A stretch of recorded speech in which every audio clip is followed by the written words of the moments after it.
2023 edition. Wow, start of Black History Month. February 1st, 2023 edition of the Urban League Jobs Network Digital Career Success Series, brought to you by the National Urban League. I'm your host, Kenneth L. Johnson, president of the Harlem, New York-based diversity recruitment firm East Coast Executives. If this is your first time joining us, welcome. The Digital Career Success Series, DCSS, is a professional development series that helps members of our Urban League Young Professional chapters and other diverse job seekers develop new skill sets that will enhance their careers through digital platforms such as webinars, Facebook, and Instagram Live. The goal is to provide an opportunity for professional development right from one's computer. If you want to hear more information or receive more information, visit nuljobsnetwork.com. All right, I'm really excited about today's show. I think it was Wanda Jackson who told me once an urban leaguer, always an urban leaguer. So with that being said, we have some people that I know have some urban league experience in their background. Today's DCSS is Resume Refresh, featuring Curtis Cox, founder, CEO, and career empowerment coach at Curtis Careers, LLC. And I know we have the slide up for Yolanda McCleary, founder, CEO, resume writer, and career coach at Yolanda McCleary Career Coaching. All right, Yolanda, listen, we're gonna focus in on you right now. Okay. If I remember correctly, you shared with me that back in about, well, know what, we won't date it. We'll just put it back. I'm 21 now. A few years back, you started an internship. Your first internship in PR was with the Urban League of Philadelphia. Shout out to Philly. Hey, listen, coming up, if you got the Eagles, put it in the chat. If you got the Chiefs, put it in the chat. Let's go, Eagles. Let's go. How are you? I'm doing well. Thank you for having me. This is certainly a full circle moment. I was sharing, I was an intern, and I was a horrible intern, and I got fired. But what I learned is what not to do. And so that has kind of, on my own career journey has kind of what led me to being a career coach and taking all of those mistakes and working with young adults and career changers. And so putting all that together and really helping them find their passion, their purpose, and transition. So excited to share how storytelling can help you to do that on your resume. Man, that's amazing. We're looking forward to hearing from you and also your co-panelist today, Mr. Curtis Cox. Curtis, we're going to get to you later, but right now I just want to do the intro. Brooklyn is definitely in the building. Curtis came through, helped me out on a webinar a few years back. This was prior to the pandemic, I think, with the New York Urban League. Shout out to Diana over there for helping me put that together, and CEO and founder Arva Rice over there, CEO and president Arva Rice over there. But Curtis has been a New York Urban League supporter as well, and Yolanda's been a Philly Urban League supporter. Curtis, what's good? What's going on, brother, man? I'm glad to be here. Good afternoon, everyone. Yeah, I'm looking forward to this conversation, man. And shout outs to the Urban League, and shout outs to all of you all for setting this up, man. I love sessions like this. It's a great way to collab. It's a great way to even learn, even though we're, the guest speakers. I always look at these opportunities as learning experiences, even for myself, for my own career, for my own brand. So appreciate the opportunity to be here with you all. Man, I'm excited to have you both on, man. We're going to learn and grow today for sure on the National Urban League Digital Career Success Series, UL Jobs Network platform. So listen, I'm going to step back and quit talking. I'll probably come in and check in on y'all from here and now, but I want to pass it over to Yolanda. Let's go. All right, let's go. So resume storytelling. We're going to use a method called the WHO method, and there's a lot of different methods that you can use, but one is really to show something that is easy, that you can remember, and that is practical. So when we think about resume storytelling, it's really important that you remember, right, that humbleness and confidence can live in the same space. And if you are not promoting yourself, and if you're not sharing your story, you're not giving the employers and the recruiters an opportunity to learn who you are and know how you can impact them. So the WHO method for storytelling is how we're going to show you how to do that. So we can go to the next slide. So most times for my students at Year Up, shout out to Year Up if you're familiar with that, the clients that I work with, or even on LinkedIn, if you're on LinkedIn, it's hundreds of thousands of people saying how they're applying and they're not getting roles. No one's calling me. I've done all the things that I need to do. I'm editing my resume, but I'm still not getting the calls. So how can we solve that? That's what we're here to talk about. So let's go into the solution. First of all, the real problem is some people are not really clear 100% on what their next role is. So I know it's a thing. Some people say, Kenneth and everyone, like, I just want anything. I want to apply to, I'm just looking for a job right now. But that's not helpful, because if you're everything to everyone, then you're nothing to anyone, really, right? Because you can't be jack of all trades on a resume. Hey, repeat that again for me. Repeat that again for me. If you're everything to everyone, then you are no one to anyone. Nice. Because no one knows, right, what you can do for them, how you specifically solve their problems, what have been some of your accomplishments. If you're applying to 3 different roles, you need to have 3 different resumes sharing 3 different stories about who you are and how you've contributed. So that's number one, is really get clear on the industry and the roles that you want. And again, I suggest people have about 2 to 3 options. And but that's really goes to the next point of understanding what your marketable skill set is. So whether you take career assessments, whether you go on different, I know ONET has some free ones, whether you've taken some ones from your career, you really need to understand, like, what skills do I have that people want and are going to pay me for? So, you know, I've always found that when people are doing a self-assessment, I think they sell themselves short somewhat. All the time. I think it's great to talk to other people that maybe are coworkers, colleagues, even family members, just to inquire about what they view as your most marketable skills, and also to take assessments. Like you spoke about ONET, but there are plenty of assessments that you can find throughout the internet that offer just a general overview of what your skill sets are. So that's a great idea. Absolutely. And so to that point, Kenneth, right, reach out to 10 people who you trust and say, can you give me a list of how I've impacted you, maybe how you've seen me show up in spaces, and then you can gather all of those responses, and then there should be some trends and ideas that pop up from those responses. So that's also an activity that you can do. And then once you get that, you know where you're going, right? Because you have the industry, you have the jobs, you know what skills that are marketable. Then that goes into now, how do you share the right story? And honestly, you're going to look at the job description, okay? The job description is going to tell you essentially who you need to be. It's like I say, for example, it's like ordering a pizza. If I say I want pepperonis and sausages, I want a pepperoni and sausage pizza. Yes, pepperoni and beef may be good. Yes, some people like pineapples, but I didn't ask for that.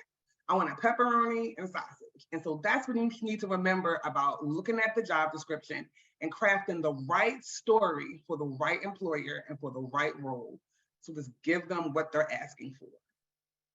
You know, I think that's great feedback. You know, what I found, people are using like the STAR technique, right? To tell their story, and you know, they're following the situation, task, action, result format, but it allows them to take the reader on a journey that shows how they add value. So I think the storytelling piece is really important. Thank you for sharing that. Absolutely, and the who method is very similar, right? And so we can go right into that to really show how do you begin to create these stories. And again, you're going to have multiple stories based on the different roles you're going into. So what I suggest doing, and I know we're going to talk about that, is having a rolling resume of all your wins and all your successes that you want to share, and then using the job description and what they're looking for to identify which stories you're going to put on the resume. So it's okay to know all of your strengths and skill sets, but if the job is specifically, let's say, project management, well, then you want to share all the stories about projects, and we're going to show you how to do that you've managed. So we can go to the next slide, please. So the first thing you want to do is you want to revise your bullet points, right? And you want to show your skills. You want to show the value that you bring. You want to show any numbers. You want to show any successes that you've been able to do. And again, you want to base that off of the resume. And the reason why that's so important, and I know Curtis is going to talk about that, because it's the applicant tracking system. And so if you're not sharing the right stories and if you're not using the right words, you're not going to get passed, right? So we're going to use the job description, and we can go to the next slide to show you how we're going to put the who method into place. All right, so here's how we're going to do it. You're going to start each bullet with an action verb. And if you look in the chat, the action verbs are like powerful words, right? Words that are going to get people excited to continue to read what you did. You can pick them out by job categories, by accomplishment. So produced, executed, established, streamlined. These are going to be the words that are going to set the tone again for your story. Because again, with any story, you want it to be juicy, you want it to be exciting, you want people to read it. And so you want to start with that powerful action verb. The next is the who method, and you're going to create evidence-based stories. And so let's jump into the W. What does the W mean? You're going to tell me what you did. So provided clerical support, you're going to talk about maybe any projects, provided coaching, provided program management. So what specifically did you do? And anytime, again, you can add a number. Anytime you can show how many, how much, you're going to be in a good place. So the first W is what did you do, okay? We can go to the H. Now you're going to tell me how you did it. So what skills did you use? Is it problem solving? Was it data analytics? Was it any Salesforce systems? Was it a positive attitude? Was it problem solving? So you're going to combine what did you do? And you're going to tell us in that same sentence how you did it. So let's say again, provided clerical support using Microsoft Office, Excel, and Salesforce, just for example. So that's how you would set that up, that sentence. Let's go to the O. Next, you're going to want to talk about outcome, right? People don't care. Like the question I always ask people when writing their resumes is like, why should they care? So at the end of you write this nice bullet, right? Why should they care that you provided this support? It's all going to be about proving your outcomes, proving what success is. What did you streamline? What did you improve? What did you decrease? And then any way you can use a number for that is going to be great, because that's going to show capacity. And what I mean by capacity is, okay, so we're using the admin example. There may be hundreds of admins, but what's going to set you apart from others is maybe the capacity of patients you helped or the capacity of the people that you supported. So numbers impact outcomes. That's the O. And then we're going to put it all together. This is a really long example. You don't have to use this, but it just says, again, that action verb. So you want to engage what? Engage prospective clients. How? Using professional and positive communication via email and social media tools. That's all the how. So what? Engage clients. How? Positive communication, email, social media tools. And what was the result? To serve an ongoing resource to build relationships. So that's how you want to tell the story about what did you do, how did you do it, and the outcome. And again, you're going to base this off of what? How are you going to base your stories? Off of what the company is asking for. So if they didn't ask for it, don't share it. I love it. I love it. I love that who method as well. So that's pretty, yes, a simple way to do it.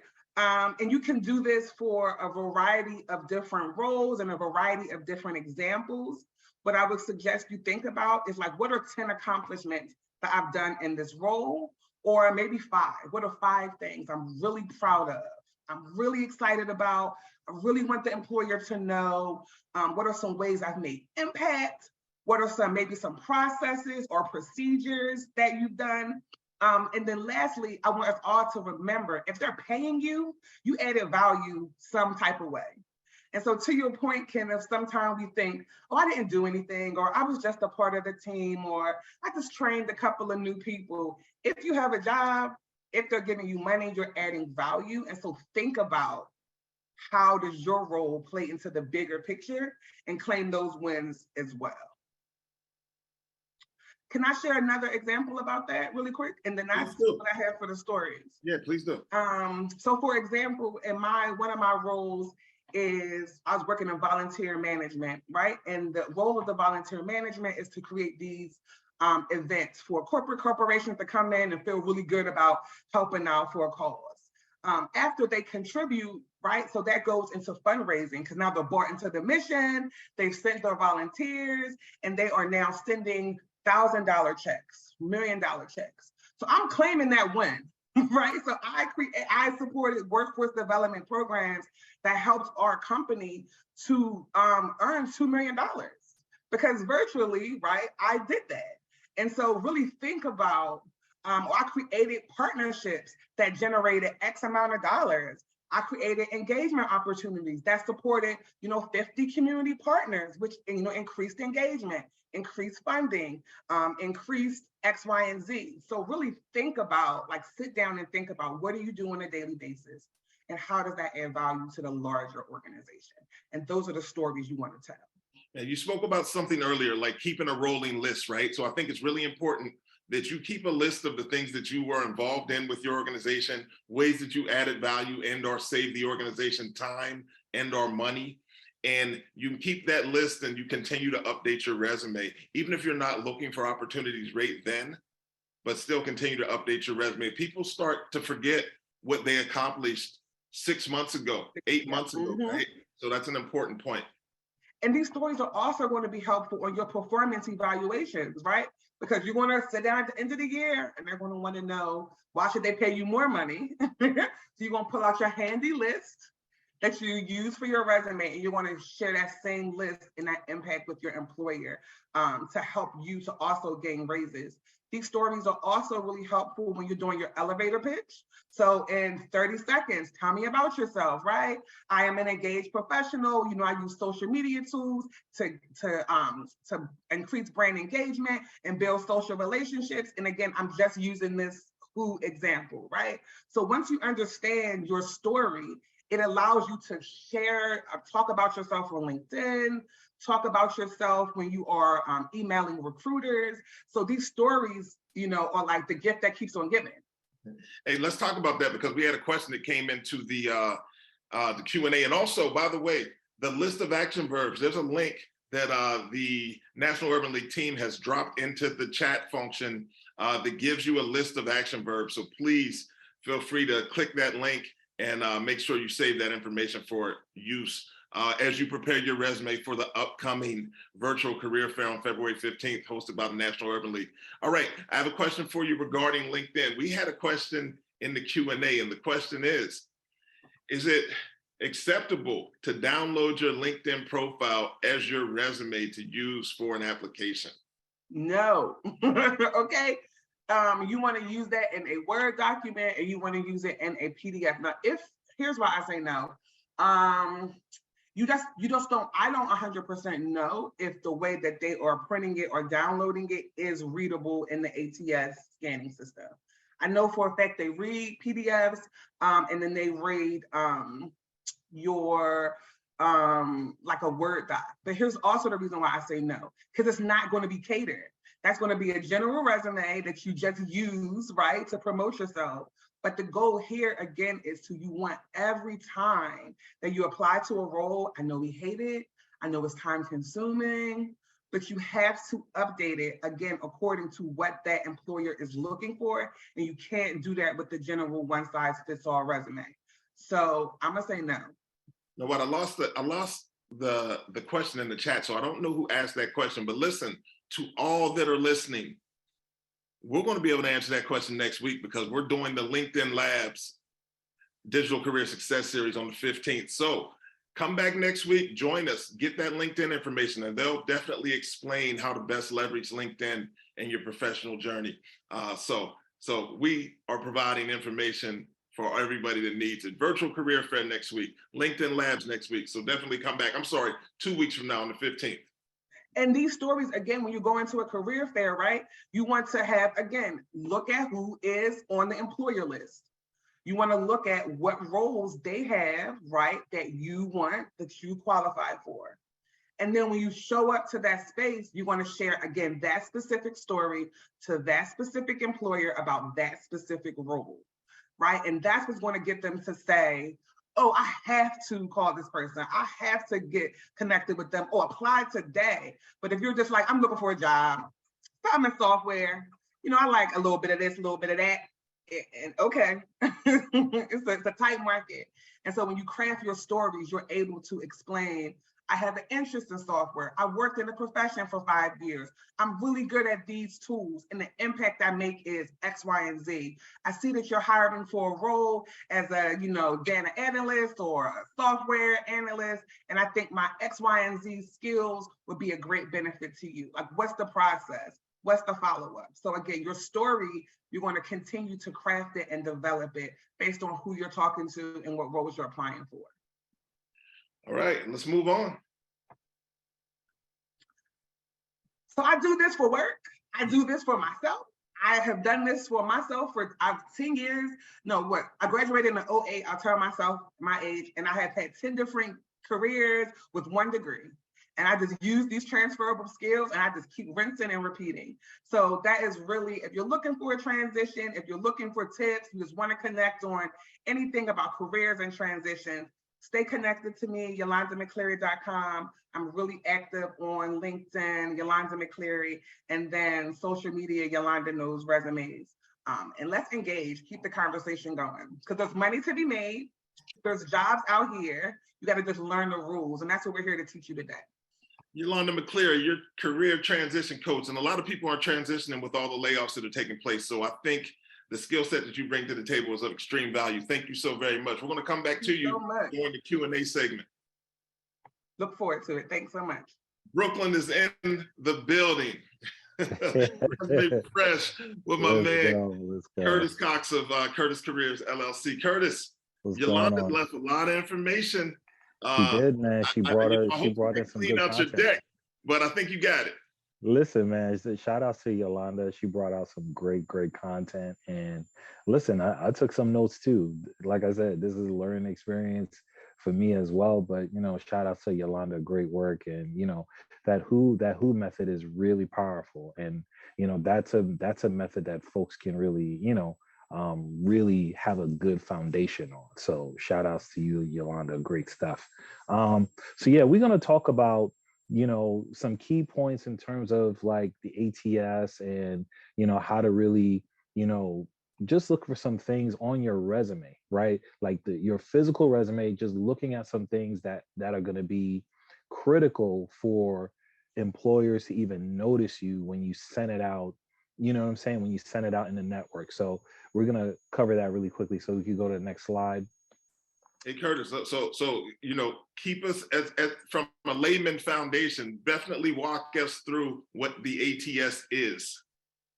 Absolutely. So the ATS is basically an applicant tracking system, right? And this is, layman's terms, this is a software that employers use to scan resumes, right? To see if resumes have key specific words that is tailored to what they're looking for in an ideal candidate, right?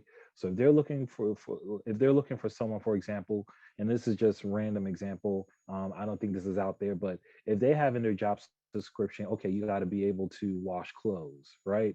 You got to make sure that your resume has wash clothes, those exact words, right? So that's the key with these ATS systems, right? It's software that is very advanced, and nowadays with AI and everything that's going on, these ATS platforms and software are very advanced, right? So they're looking for key specific words or words similar to the words that they're looking for, right? This is how they're able to filter through hundreds and hundreds of resumes, right? Because believe it or not, a lot of these companies get hundreds of resumes a day, right? And especially now with the market that we're in right now, with all the layoffs, especially in the tech space and some in the finance space as well, yeah, they're going to be using this ATS platform like even as we speak, they're using it, right? So this is like ongoing. Go ahead, Kenneth.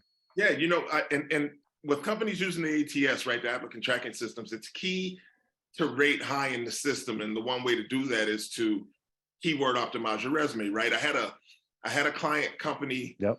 that once told me, she said, when she'll post a job on a Friday and on Monday, when she comes into the office, she may have 500 applicants, but she starts her phone calls at the top 5, right? So the system will rate all 500 according to how they match the actual position description. And she starts at the top 5 and starts making her phone calls. So literally, if she sets up 3 interviews, by the time she gets to number 5, everybody else is just sitting at home waiting until she follows through with her process. So the applicant tracking systems are important, but also network to your fullest to definitely get on the radar of some of these hiring influencers. Yeah, no, absolutely. And that's how employers are really setting up their schedules, right? You know, they run through the ATS, they see that there is some alignment and some matches, and right off the bat, they're going to start scheduling those phone interviews, those virtual interviews, right? And just to see if there's alignment, right, with what they're looking for and with your resume, right? And if things go well on that first interview, they'll bring you in, you know, for in-person or even for a group interview. So they have a process, you know, within their community, right? Employers, but they use that ATS like right off the jump. So what we're going to talk about today is the electronic resume, right? I want to share some key tips on that when you upload your resume on LinkedIn, or even when you upload it on, like, say, sites like Indeed and, you know what I mean, like Idealist, like these different platforms, because that's when we'll go into the resume SEO, and then we'll cover some more, you know, perspectives on the ATS, and then how to make resumes ATS friendly, right? That's the key, right? That's the name of the game, right? Getting your resume ATS friendly. So we go to the next slide. We're going to break down what the electronic resume is, right? So I know we talked about earlier, like saving your resume as a Word doc or a PDF doc, right? That's true. But what I've noticed through some of my research is it's easier for the ATS, for example, to read your resume if it's a Word doc.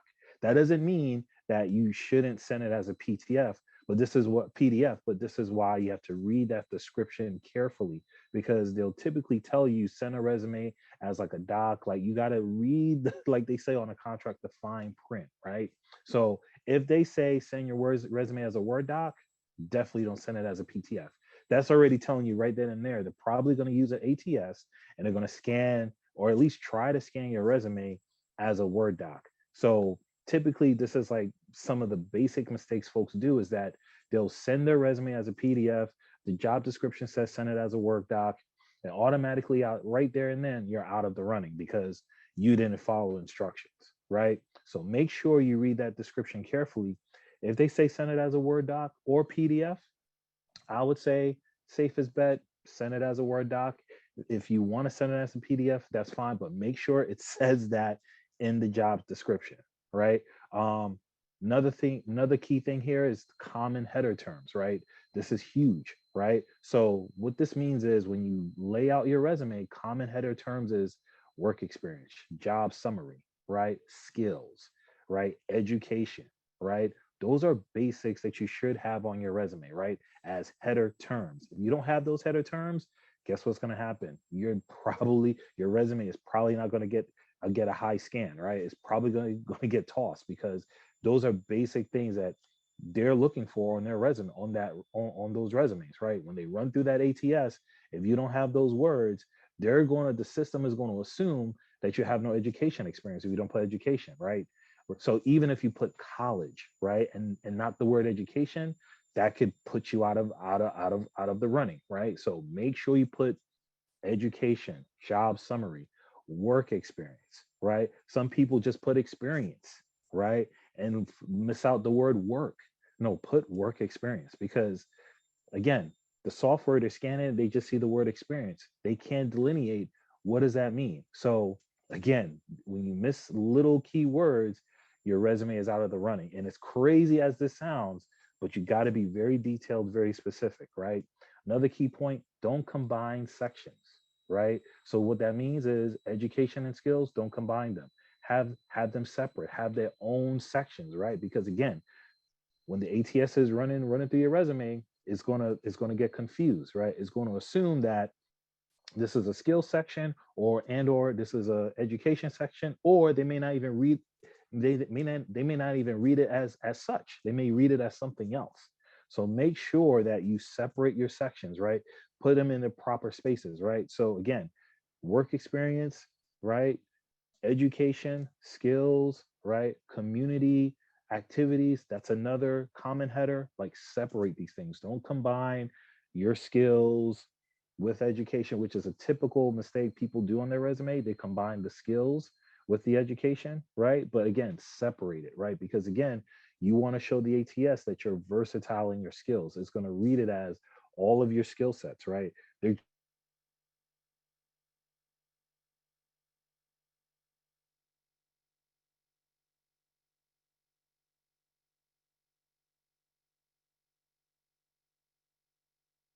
questions as well while Curtis is working out his Wi-Fi situation.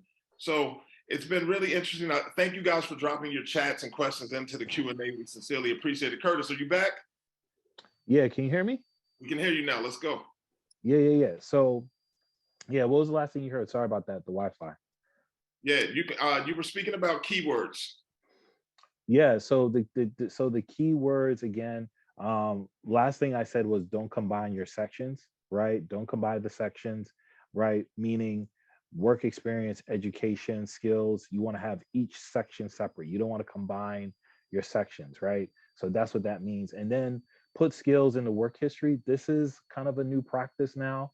I would say, you know, this is a good kind of way to show employers that you acquired some new skills at your job, but make sure you also put the achievements from the skills that you've learned, right? You learned these new skills and this is how you applied those skills and this was the end result, right? Kind of like the STAR method where you just list out those objectives and you list out all the results. So if you've acquired specific skills, whether it's through professional development training or service learning activities, whatever it is, and you acquired some new skills and you're using those skills to implement within your work, yeah, highlight that, but also just as importantly highlight the results from those new skills that you've learned, if that makes sense.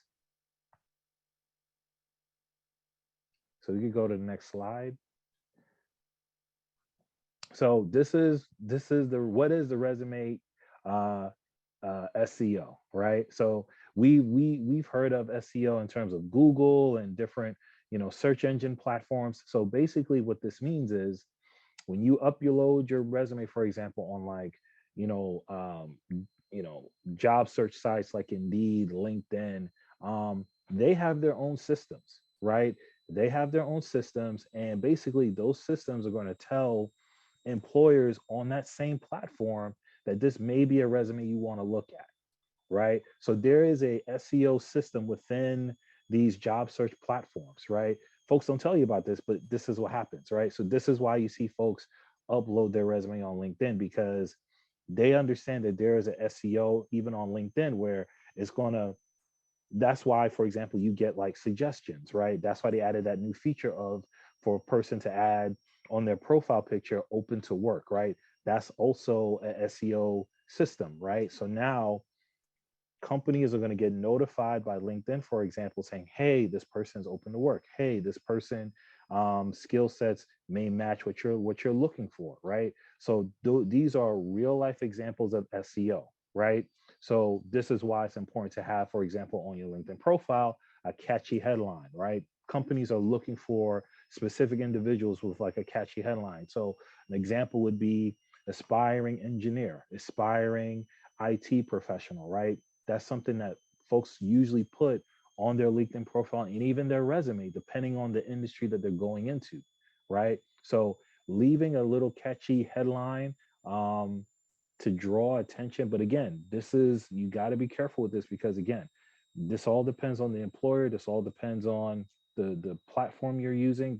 There's all key factors. But if you're in a space where you could use a catchy headline, especially on LinkedIn, that's going to draw attention to you, right? With potential employers, definitely use a catchy headline, right? Use relevant keywords. Again, use keywords that are basically the same words that you see on a job description. You want to put that on your resume, right?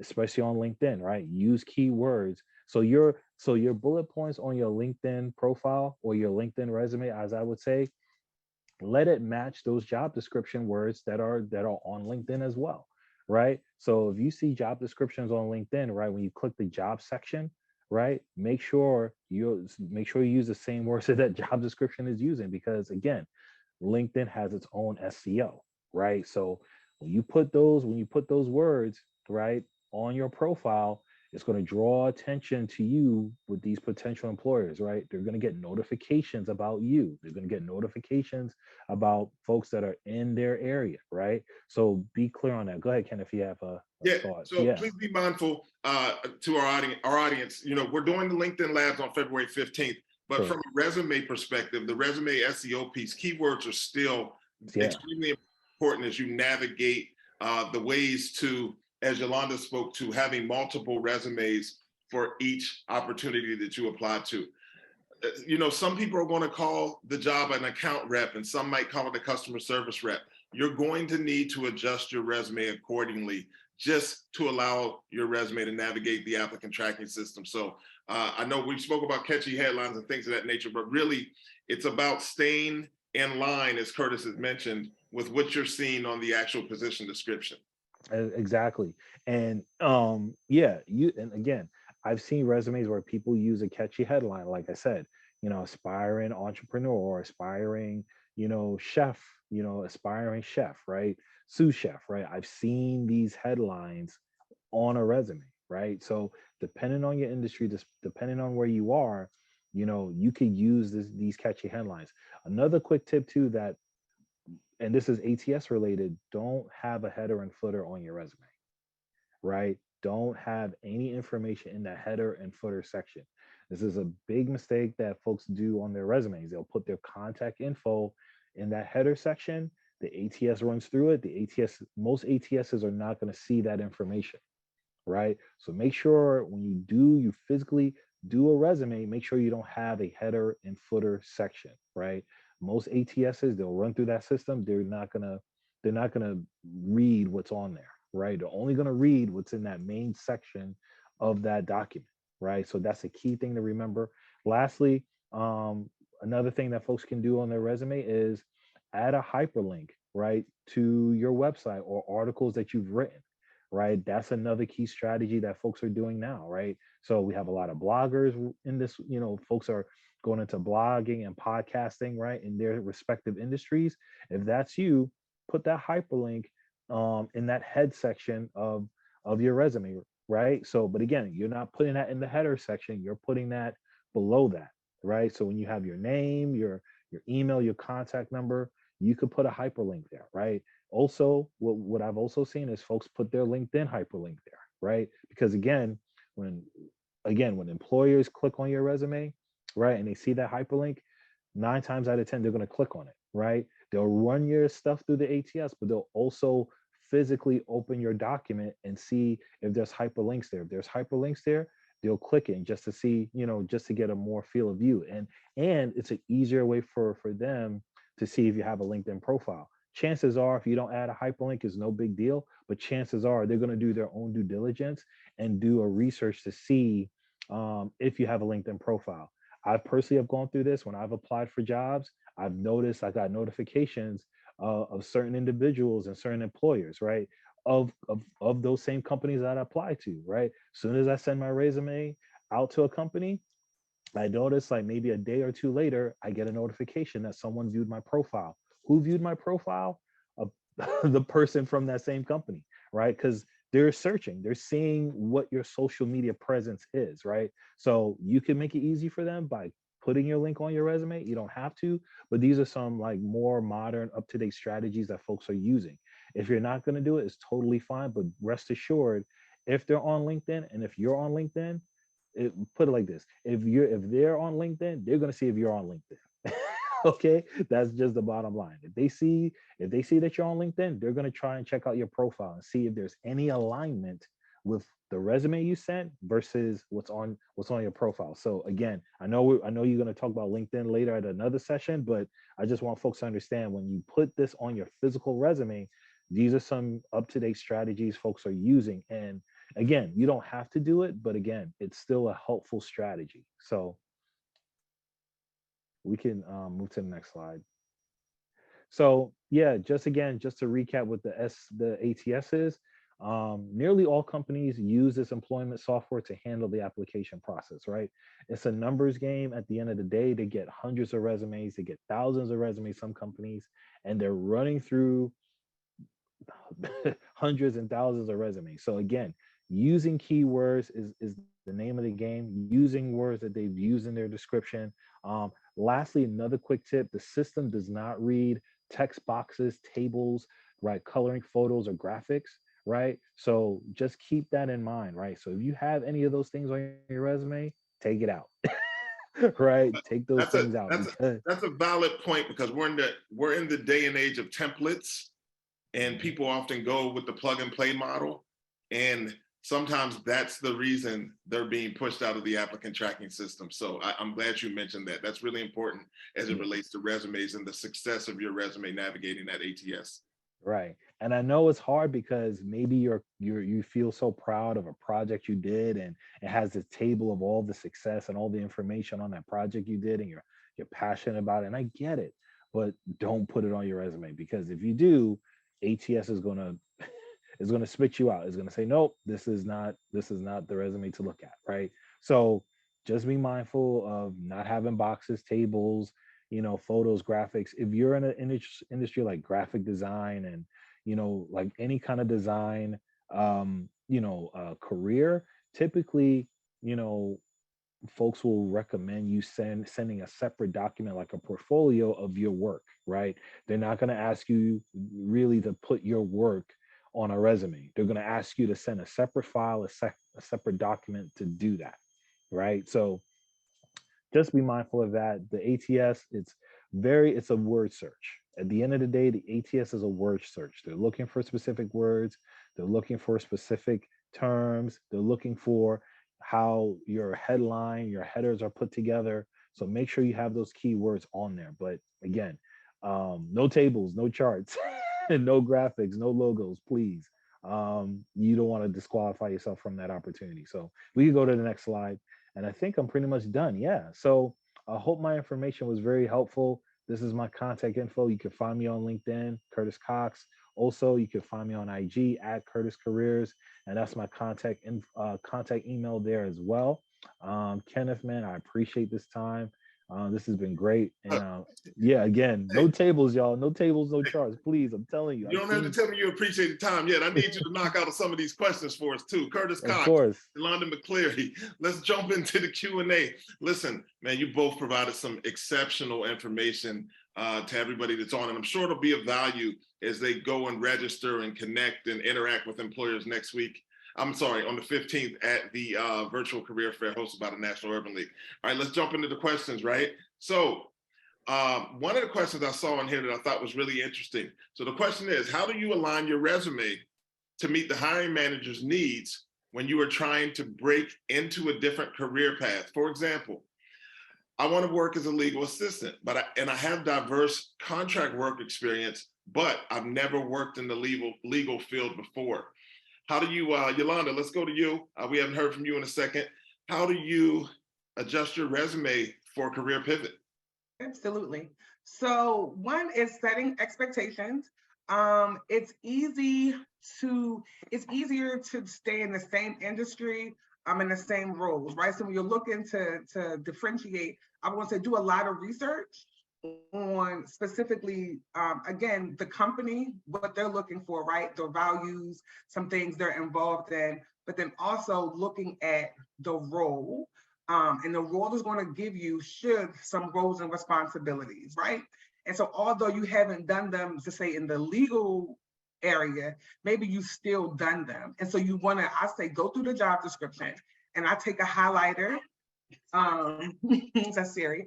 I take a highlighter and I highlight all the things they're asking for that I can do, right?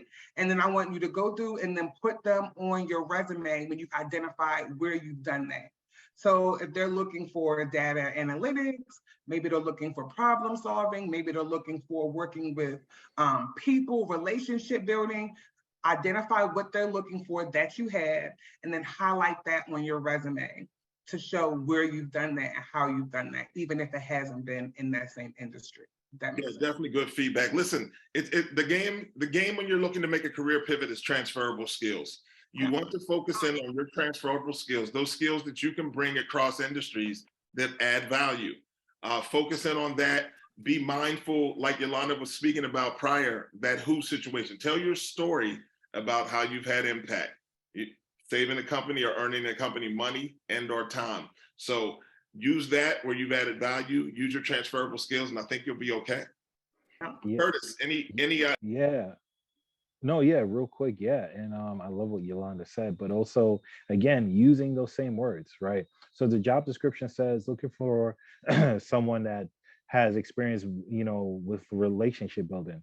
You want to make sure one of those bullet points has those two words in it, right? Yeah. So that's like basic practical example is, oh, and this is just an example of a bullet point. It's like, okay, well, was able to build relationships with X amount of colleagues for a service project, right? So, or a community service activity, right? So using those two key words, right? So looking at their description of that person and at least using 2 to 3 words from those descriptions, from the jobs description, and replicating that on your bullet points, right? So that's like a key basic strategy. You see relationship building, put that in one of your bullet points, relationship building. If you see networking and communication, use networking and communication. Use those exact words. Yeah. And to that point, Curtis, that's a great point. I would steal stuff. I mean, when I say that word, I would take it and use what they say and just put my own couple of words in there. So if you see a strong bullet that has, like, I've done all of this, well, use that. You don't want to use it verbatim, but you want to switch it around a little bit so you can gather those keywords. great. One of the questions was also, should you use bullet points or paragraphs? And I just want to jump in here. I know people have used both formats, and this is after you've listed your job title, but do you want to follow that with bullet points or a paragraph? So there was a study done by the Ladders. The Ladders is, they're a job board, but they focus in on jobs of 100K plus, right? And what they found is that recruiters love white space. So the bullets provide more white space. It's easier on the eyes. So their recruiters were reading more of the bullets than they were of the paragraphs. So just keep that in mind on how your resume looks cosmetically. It definitely will have an impact on the actual hiring managers reading it. So, and if you guys have any feedback on the bullet paragraph conversation as well, I welcome it. Yeah, just the same. Just think about yourself. If you see a bunch of text or email with a whole bunch of words, you don't want to read it. You skim through it. And so make it easy. And then also, right, the recruiters are only want to spend, let's say, 10 seconds, 3 seconds. You want to make sure that everything their eye catches is a win, is an accomplishment, and then that white space, and then those keywords is hard to see if it's a whole bunch of text. So bullets make it easy for the reader. All right, let's jump into this question as well. Oh, wow, I just lost it. So they were saying, how do you, Curtis, I'm gonna lean on you here. How do you list the skill section if you're suggesting that one not use tables? That's a question here. Oh, so just kind of listed again the skill section, just kind of highlight in bullet points some of those skills that you have accomplished, and also where'd you get that, where'd you got those skills from, right? If it was from a training, if it was from a workshop, you want to highlight those moments, right? Typically people will put like, the year or even the dates where they've acquired those skills or acquired that training. But keep it simple, bullet format. Again, skills underneath that, your bullet points on those specific skills that you've accomplished and the date, right? The year and the date where you've, learned those skills. Yeah, I think, hiring managers like to know that people are continuous learners. And a lot of time they can look at your skills and see that you've acquired maybe new skills like, Web 3.0, right? So that's a skill that somebody has acquired recently, right? Chat GPT, whatever it is. So they can kind of take a look at that and say, oh, wow, this is a person that keeps current on new technologies and things of that nature. And people want to work with individuals that bring that skill set. So I appreciate that. All right, another question into the chat. What are your thoughts on font sizes and fonts? That's good. mean, I'm I'm a gonna little, stay away from that one. I'm giving that to you too. okay, I'm a little old school, Times New Roman. I mean, typically you want your fonts between, I would say 10, 11. Um, Times New Roman is tried and true, put it like that. What's interesting about the fonts too is you got to be careful with this, right? And do some more research on this. This is a fantastic question. Align this with the ATS, right? Are there specific fonts that the ATS can read? And this is a real thing. ATS can read fonts more easily than other fonts. So if you use a more modern and more, let's say, newer font, typically what may happen is that employer's ATS may not be up to date on reading that font. And now if your resume is difficult to read for that ATS, you've already disqualified you out.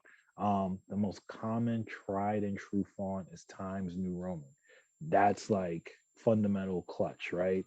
I'm using sports analogies here. Just keep it simple. You know what I'm saying? This is like the free throw of resumes, like Times New Roman. That's it.